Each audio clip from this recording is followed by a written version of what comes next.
dari bahan-bahan yang kayu atau besi seperti itu. Jadi kandang ini dindingnya masih terbuat dari terpal berwarna biru, bisa dilihat di sekeliling.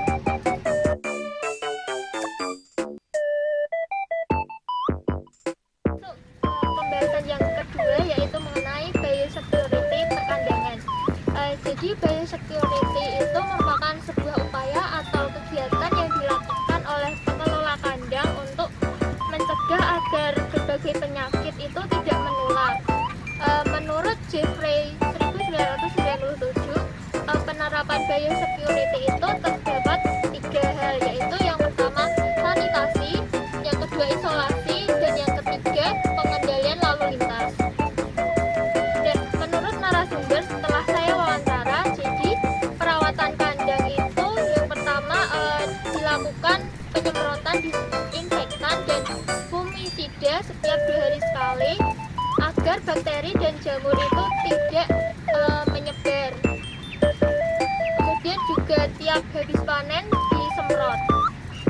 Nah, mengenai vaksin ayam, ayam di sini itu divaksin, yaitu divaksin mengikuti kondisi ayam. Jika ayam sakit parah atau keadaan yang parah itu bisa divaksin 2 atau sampai 3 kali. Rata-rata hanya divaksin sekali saja.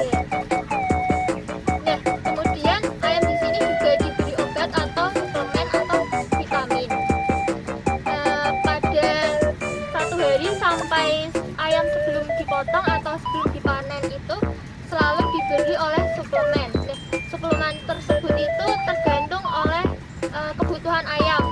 Misal ayam itu mengalami panas, jadi diberi suplemen atau vitamin C gitu. Nah, bagaimana jika ada ayam yang sakit? Menurut narasumber, jika ada ayam yang sakit, maka ayam tersebut akan diambil dan diisolasi. Jadi akan diberi sebuah tempat sendiri dan ada sekatnya seperti itu.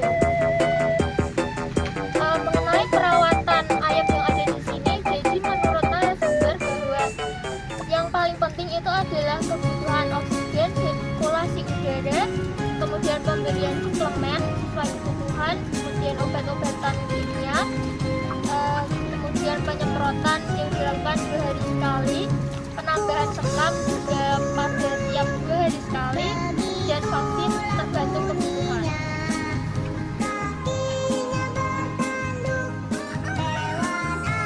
Nah, mengenai pembahasan yang ketiga yaitu mengenai manajemen kandang. Yang pertama adalah tipe kandang. Jadi tipe kandang ini merupakan tipe kandang semi coastal, di mana terdapat 2 lantai. Nah, saya sekarang berada pada lantai 1, kemudian di atas merupakan lantai 2. Dan kandang semi coastal ini juga dilengkapi oleh cooling pad dan kipas angin.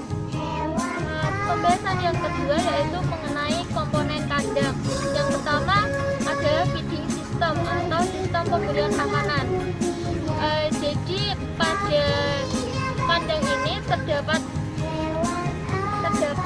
sebuah alat, yaitu seperti ini, namanya adalah paslon. Jadi ayam akan makan ke sini, diberikan makanan diberikan lewat sini, kemudian akan keluar melalui sini dan ayam akan makan di sebelah sini. Dan kemudian mengenai watering system atau sistem minum ayam. Jadi mengenai tempat minumnya, ayam itu minum melalui sebuah alat yang namanya adalah nipple, seperti ini. Jadi ayam akan minum lewat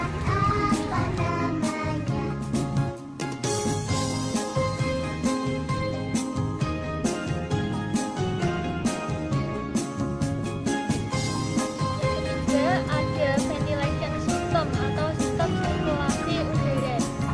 Jadi pada kandang ini terdapat cooling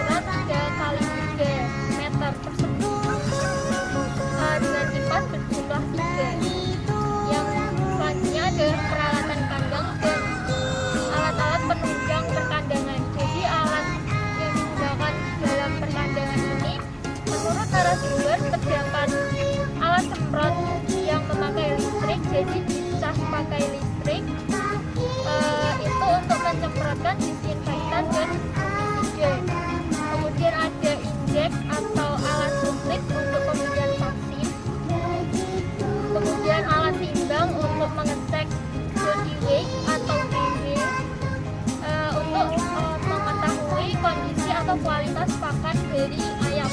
Jadi ayam akan ditimbang tiap 10 ekor.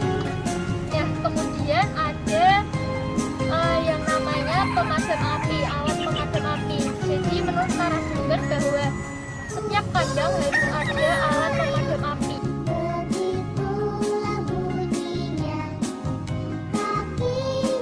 Setelah dilakukan pengamatan perkandangan dari milik Pak Budiono dan dilakukan analisis, maka evaluasi yang dapat disampaikan adalah yang pertama dari aspek biosecurity kandang.